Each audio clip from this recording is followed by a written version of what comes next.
Ilang palag sa mga otoridad ang nakatalagang top 2 municipal most wanted person sa kasong statutory rape matapos itong hainan ng warrant of arrest ng ATOC PNP sa Benguet.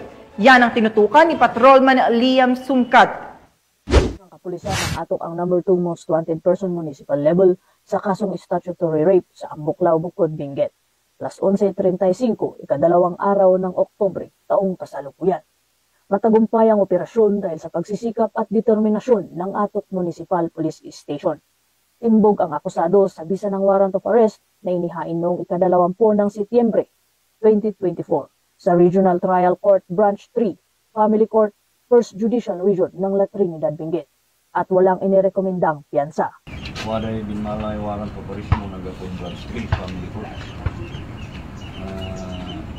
Buwana ay kaso na iputik sa suya statutory.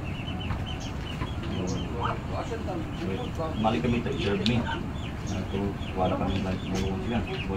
Matapos basahan ng kanyang mga karapatan sa salitang kanyang naiintindihan, dinala ang akusado sa ATOC Municipal Police Station para sa tamang dokumentasyon at wastong disposisyon bago i-turn over sa naturang hukuman. Ang matagumpay na pag-aresto ng mga may sala sa batas ay patunay lamang na patuloy ang pambansang pulisya sa pagpapatupad ng kanilang sinumpaang tungkulin bilang pagsuporta sa whole of the nation approach ng kasalukuyang administrasyon upang makamit at mapanatili ang kapayapaan at kaayusan ng bansa.